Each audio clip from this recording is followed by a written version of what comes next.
Consejo Supremo Indígena de Michoacán. Bueno, les comentaba que la primera idea que quería desarrollar es que el pueblo purépecha, al igual que todos los pueblos originarios, es un pueblo guerrero, un pueblo en resistencia, y basta revisar la historia para afirmar esto. Cuando uno, por ejemplo, revisa la historia en el periodo prehispánico, nos encontramos que el pueblo purépecha regresó o ingresó al estado de Michoacán en el siglo XII y llegó como un pueblo guerrero. Inmediatamente llegó con lo que se llama el señorío de Naranja, hizo una alianza y después hizo guerra con ellos. Entonces esas son las dos constantes que siempre va a haber en todo el periodo prehispánico, que por un lado hacían alianzas y por otro lado era un pueblo guerrero. Eso se va a repetir. Empezaron llegando por el área de Zacapu y luego llegaron al lago de Pátzcuaro y fueron conquistando en espiral y luego se extendieron a los límites de Michoacán y a todos los estados colindantes. Esa es una constante, que es un pueblo guerrero. Después de la conquista, pues fue un pueblo ya en resistencia.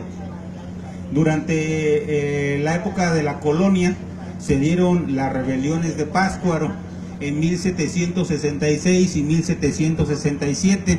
Este ha sido el estallido social más grande que han tenido los pueblos originarios en Michoacán, el más grande en toda la historia. Para que se den una idea, participaron más de 700 pueblos y comunidades. Participó, por ejemplo, de los más sonados ahorita, participó Cherán, participó Pátzcuaro, participaron más de 700 pueblos y comunidades. Se rebelaron en contra de la corona española, se adelantaron a lo que después 43 años iba a ser la lucha por la independencia. Lucharon en contra de las reformas borbónicas, en contra de la centralización del poder, el aumento de impuestos, el reclutamiento forzoso, la expulsión de los jesuitas, por varias causas y factores. Esta rebelión fue la primera gran fractura que tuvo el sistema colonial en 1766 y 1767. Es otro ejemplo ilustrativo de cómo el pueblo purépecha ha estado combativamente. Después, si tocamos el tema más adelante de la independencia, al igual que todos los pueblos, o que la mayoría de los pueblos originarios, también participaron en este proceso. Participaban en la lucha por la independencia. No olvidemos que el propio Hidalgo, que el propio Morelos, Hidalgo incluso hablaba purépecha y trabajó en varias comunidades, igual Morelos. Entonces participaron activamente en este proceso de la independencia, y también durante la revolución, también se sumaron a la revolución por esa promesa que hicieron de que iban a devolver las tierras, a la restitución de tierras comunales, a la restitución de aguas, de recursos naturales hacia los pueblos. Se sumaron activamente. Hay varios casos representativos. Por ejemplo, está el caso de Juan C. de la Cruz de Tarejero, que obtuvo grados incluso de general, o el de Casimiro Leco Churu de Cherán, que también obtuvo grado de general. Varios purépechas se lanzaron a la lucha por la revolución, siempre buscando la restitución de las tierras. Estuvieron en diversos grupos, con los zapatistas, con los carrancistas, con diversos, pero siempre buscando esta restitución de las tierras. También se rebelaron en el periodo post-revolucionario contra las transnacionales, en específico contra las transnacionales madereras, las que afectaban los bosques. En específico les comentaba el caso de Casimiro Leco. Él, junto con sus voluntarios, logró expulsar las empresas de Jade Jr. y logró defender a la comunidad. Fue uno de los primeros ejemplos de autodefensas. Estoy hablando del periodo de 1930 a 1920 que hicieron. De igual forma, más adelante también estuvo el caso de Primo Tapia. Primo Tapia, con las comunidades de Naranja, de Tiríndaro y de Tarejero, se lanzaron a la expropiación de la hacienda de Cantabria y se adelantaron a lo que después se conoció como el reparto agrario. Ellos expropiaron esa hacienda y formaron un sindicato de ligas y comunidades y pueblos indígenas. También incluso han participado en movimientos guerrilleros. Los pueblos indígenas de Michoacán también participaron en el movimiento de acción revolucionaria, fueron líderes estatales y también participaron en la lucha por el socialismo. Lo que quiero dar a entender es de que han participado en todos los grandes procesos sociales de la República y del Estado de Michoacán. Solo que por supuesto la historia oficial no lo consigna, no lo dice. Cuando uno revisa los libros de texto de primaria, de secundaria, de prepa del Estado de Michoacán y revisa la historia de los purépechas, son 2 o 3 páginas y dicen que tiene pirecuas, que son patrimonio cultural de la humanidad, que tienen gastronomía, que son patrimonio cultural de la humanidad, que tienen bonitas vestimenta, pero no dicen toda esta historia de lucha, resistencia y dignidad de los pueblos originarios en general y del pueblo purépecha en particular. Esa sería la primera idea que quería desarrollarles, que los pueblos indígenas, y en este caso el pueblo purépecha, es un pueblo en permanente lucha y resistencia, aunque la historia oficial no lo consigne de esa manera. La segunda idea que quería comentarles es de que en Michoacán, desde hace 20 años, han venido surgiendo procesos de autodeterminación, de autogobierno y de autonomía. Este no es un proceso que inició con Cherán, no, este es un proceso que es parte de esta larga lucha de más de 525 años de resistencia que les comentaba, y es un proceso que tiene unas raíces más profundas, más históricas. Nosotros, la primera raíz que encontramos de los consejos de gobierno comunal es el consejo de gobierno que hubo en Teotihuacán, aquí cerquitas. Ya está perfectamente establecido que ahí hubo un consejo de gobierno, que había 4 barrios y que había un concejal por cada barrio. Esto lo consigna muy bien la doctora Linda Manzanilla, ha hecho varios estudios arqueológicos. Ese es el primer antecedente. Hace 1500 años ya existían en México los consejos de gobierno. Ese es el primer antecedente. El segundo antecedente lo encontramos nosotros en un libro que se llama La Relación de Michoacán, que es un libro que todo el mundo utiliza para la historia de Michoacán, la historia prehispánica. Y ahí está bien establecido cómo para elegir al Cazonzi o Irecha, es decir, al gobernante, al señor de las 400 casas, al que encabezaba el señorío, se elegía mediante un consejo. Se mandaba llamar de las 4 partes, los 4 rumbos de Michoacán, a los señores, a los capitanes, a las personas ancianas, a los venerables, y ese consejo elegía el sucesor del Cazonzi o Irecha. No era siempre un familiar, tenían que tener ciertos valores. No es como en Europa, que en Europa automáticamente quedaba el primer hijo o el segundo hijo, no, tenía que pasar por este consejo. Si este consejo lo autorizaba, se podía hacer, y si no, ponían otro, aunque no fuera familiar del gobernante.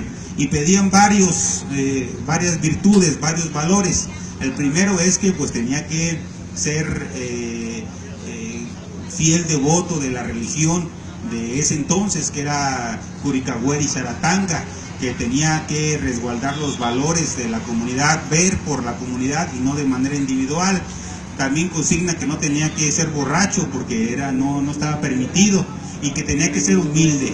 Esas eran las virtudes que pedían.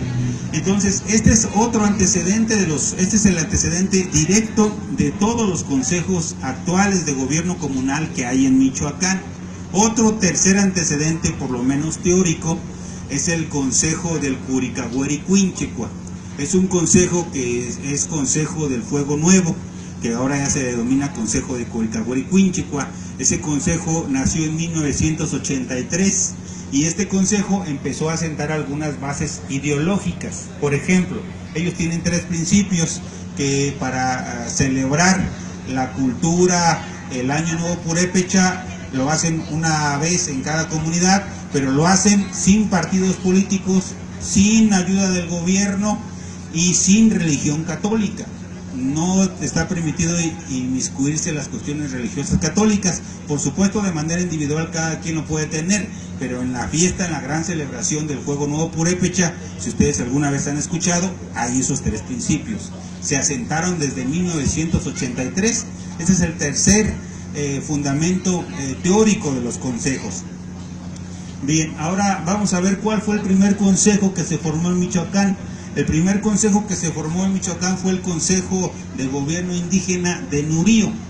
Este fue el primer consejo, fue en el año del 2004 cuando se formó este consejo, por cierto encabezado por Tatajuan Chávez, por cierto encabezado por este fue el primer consejo que se formó en Michoacán, fue el primer lugar donde se formó una ronda comunitaria, las propias fuerzas de seguridad de los pueblos originarios, y fue la primera comunidad que le arrebató al ayuntamiento lo que nosotros llamamos el presupuesto directo, y no lo hizo mediante una demanda, lo hizo mediante presión política, mediante la toma del ayuntamiento, toma de carreteras. Por cierto, no instalaron casillas desde el 2004. Entonces, este es el primer consejo de gobierno indígena que hay en Michoacán. Ese es el primer antecedente.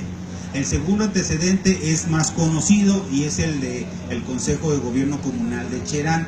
Eso fue en el 2011 y evolucionó de una defensa, de una acción de defensa de los bosques a un sistema de autogobierno. Este es el segundo consejo. El tercer consejo que nació, que surgió, fue el Consejo de Administración de Tenencia de Tanaco, también derivado de este mismo proceso de autodeterminación de Cherán, pero ellos lo quisieron hacer de manera individual, de manera no con la cabecera. Ese es el tercer consejo. El cuarto es el Consejo de Gobierno Indígena de Pichátaro, que poco a poco fueron ellos en su comunidad, platicando con los barrios, platicando con las asambleas para ir formando las condiciones, y crearon las condiciones para exigir a los ayuntamientos el presupuesto directo. Y luego el Consejo de Gobierno Comunal de San Felipe en el 2016, y atrás vienen más de 20 consejos de gobierno comunal que están en formación en Michoacán. Nosotros sostenemos que la formación de consejos de gobierno comunal ya nadie lo para, y sostenemos que el presupuesto directo no es de una persona, no pertenece a una comunidad, no pertenece a un grupo, no pertenece a un colectivo, no pertenece a una sola persona. Es una lucha histórica de los pueblos originarios. Nosotros encontramos el antecedente directo del presupuesto directo en los acuerdos de San Andrés. Hace más de 20 años en los acuerdos de San Andrés ya está que las comunidades quieren administrar su propio presupuesto. Este es el antecedente del presupuesto directo para todas las comunidades originarias. No pertenece a una sola persona, a una comunidad, ni al Consejo Supremo, ni al Consejo de Cherán, ni a uno, no. Pertenece, es como la historia. ¿A quién pertenece la historia de los pueblos originarios? A todos los pueblos originarios. La entrega, la lucha, pertenece a todos los pueblos originarios. No es, aquí no hay franquicias, aquí no más de que nada más yo puedo o nada más para mí, no hay tal. Paralelo a este proceso, también se dio un proceso de expulsión de los partidos, y tampoco empezó con Cherán. Las primeras comunidades que empezaron a expulsar los partidos fueron los comuneros de Ostula, en el año 2000. 11 años antes que Cherán empezaron un proceso para no dejar instalar casillas. Después, en el 2004, estas comunidades que les digo, de Murillo, de Quinceo, de Cheranástico, alrededor del municipio de Paracho, tampoco le dejaron instalar casillas. Después, en el 2011, por supuesto, Cherán. Después, en el 2014, las comunidades de Cherato, Cheratillo, Orúscato, 18 de marzo, San Felipe y Urapicho. Y actualmente, en el pasado proceso electoral, fueron 10 comunidades que no permitieron instalar casillas: Cherán, Arantepacua, Nahuatzen, Santa Fe, Cocucho, San Felipe, Aranza, Sopoco, San Benito y Comachuén. Las últimas 7 forman parte del Consejo Supremo Indígena de Michoacán. Lo que quiero mencionar es que eso es un proceso histórico, insisto mucho, es un proceso que tiene unas profundas raíces de muchos años de resistencia, no obedece al periodo contemporáneo, sino tiene una larga lucha.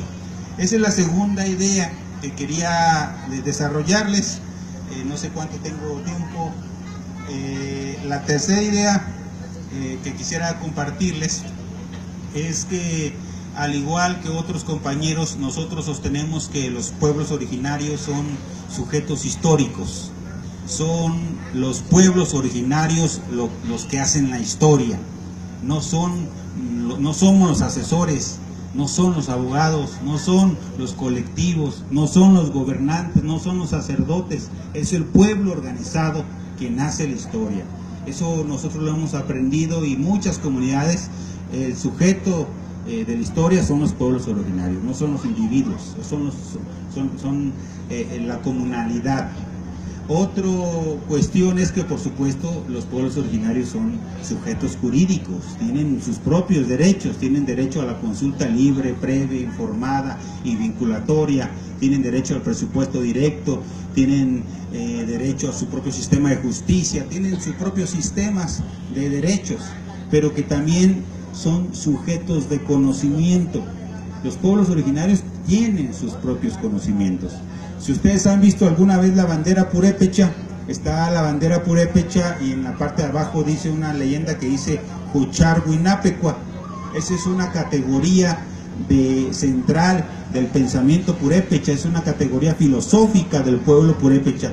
Jucharguinapecua, nuestra fuerza, que significa precisamente más de 525 años de resistencia. Los pueblos originarios son entonces también sujetos de conocimiento y por supuesto son sujetos comunales, son sujetos donde la máxima autoridad es la Asamblea General, donde las decisiones se tienen que consensar, donde se lucha por la tierra comunal, donde se lucha por los derechos colectivos. Y estos son cuestiones que han venido pugnando y desarrollándose durante los últimos años y más potentemente en Michoacán durante los últimos 20 años mediante procesos de autodeterminación, de autonomía y de autogobierno. Finalmente quisiera comentar que mañana, que es el Día Internacional de los Pueblos Originarios, los pueblos indígenas desde la perspectiva de las instituciones no tienen nada que celebrar. No tenemos nada que celebrar desde la óptica del gobierno, de las instituciones. 7 de cada 10 pueblos de 10 habitantes de los pueblos originarios están en pobreza. Seguimos teniendo falta de servicios básicos. Acaba de salir la encuesta de discriminación y el 49.3% de las personas sostienen que no se respetan los derechos de los pueblos originarios, la ENADI 2017, y hay muchísimas estadísticas que ilustran que no tenemos nada que festejar desde la óptica oficial. Desde la óptica de los pueblos originarios sí hay mucho que celebrar, y lo que hay que celebrar es de que los pueblos originarios llevan más de 525 años de dignidad, de resistencia y de lucha. Muchas gracias.